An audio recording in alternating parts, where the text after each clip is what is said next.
Dans cette vidéo, on va regarder la ménopause sous un angle complètement différent. Pas comme un problème que subissent les femmes à partir d'un certain âge, mais plutôt comme un grand changement de stratégie, une sorte de mise à jour majeure du système d'exploitation du corps. Oui, c'est une histoire qu'on entend partout, n'est-ce pas? Une période de galère, de dysfonctionnement, avec son lot de bouffées de chaleur, de prise de poids, de fatigue. Bref, l'idée d'un déclin programmé contre lequel il faudrait se battre. Et si tout ça, ce n'était pas une panne, si c'était en fait une réorganisation hyper intelligente des priorités internes, si le corps n'était pas en train de lâcher, mais de se reconfigurer pour la suite. C'est cette piste qu'on va explorer ensemble. Parce que franchement, réduire la ménopause à une simple chute d'hormones, c'est vraiment passer à côté de l'essentiel. Les oestrogènes, ce n'est pas juste une question de reproduction. Ils jouent un rôle central de coordination. Ils influencent de nombreux systèmes clés. La régulation thermique, le métabolisme énergétique, la santé osseuse, le fonctionnement cérébral. Donc, la baisse des oestrogènes, ça ne crée pas un vide. Ça conduit le corps à réorienter ses priorités vers une gestion plus économe et plus sécuritaire de l'énergie. Le mot-clé ici, c'est vraiment adaptation. C'est un pivot stratégique, pas une défaillance du système. Et cette transition, elle est fondamentale. Imaginez un peu, c'est comme si les amortisseurs biologiques devenaient moins souples, moins tolérants aux écarts. Avant, il y avait cette souplesse qui permettait d'encaisser une nuit courte, un repas un peu plus lourd, un coup de stress. Le corps gérait. Maintenant, le système tourne, toujours bien sûr, mais avec beaucoup moins de marge de manœuvre. La récupération est plus lente, la régulation de l'humeur ou de la température est moins précise. On passe d'un mode haute performance à un mode durabilité. Et cette nouvelle stratégie, elle a des conséquences très concrètes. Le système nerveux en général, c'est le premier à tirer la sonnette d'alarme. C'est de là que partent beaucoup des symptômes qu'on connaît bien. Alors voilà comment ça se passe. C'est une vraie réaction en chaîne qui commence au cœur du cerveau. Moins d'oestrogène et hop, le centre de contrôle, notre thermostat interne, qu'on appelle l'hypothalamus, devient plus réactif. Les seuils de tolérance aux variations internes se resserrent. Un petit coup de chaud, une palpitation, une sensation d'agitation. Avant, ça passait inaperçu.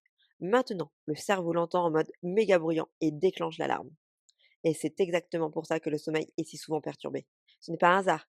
Cet hypothalamus super réactif a du mal à garder une température stable la nuit, ce qui provoque des réveils.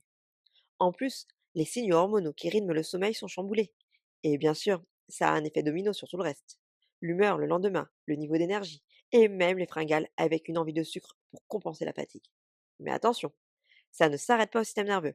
C'est toute l'économie énergétique du corps qui est en pleine reprogrammation.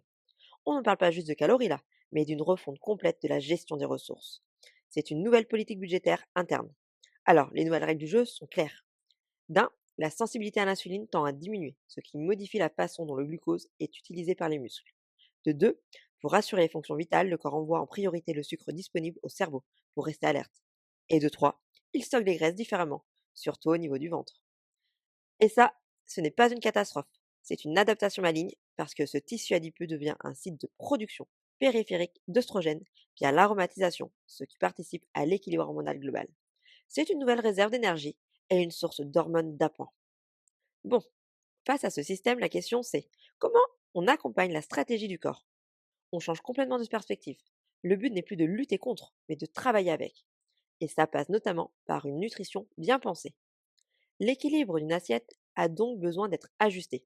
Attention, ce ne sont pas des règles gravées dans le marbre, mais plutôt une nouvelle balance à trouver, où chaque famille d'aliments joue un rôle encore plus stratégique qu'avant. Voyons voir pourquoi. Les protéines, elles deviennent la priorité numéro un, ou presque. Comme le corps a plus de mal à fabriquer et à garder du muscle, il en faut assez et bien réparti sur la journée pour entretenir la machine. Il faut se souvenir que les muscles constituent un moteur majeur de la dépense énergétique, y compris au repos.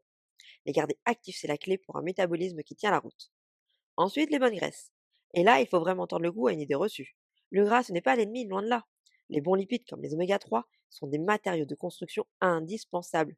Chaque cellule en a besoin. Ils sont cruciaux pour le cerveau, pour la flexibilité des neurones, et ils jouent un rôle énorme dans la gestion de l'inflammation, un processus que le corps doit surveiller de plus près qu'avant. Et les glucides alors? Eh bien, comme le corps est devenu plus sensible au sucre, les glucides complexes sont la clé pour une énergie stable. Ils évitent les montagnes russes de la glycémie, qui peuvent non seulement accentuer la fatigue et les sautes d'humeur, mais aussi envoyer des signaux de stress à notre fameux hypothalamus, qui est déjà sur les nerfs.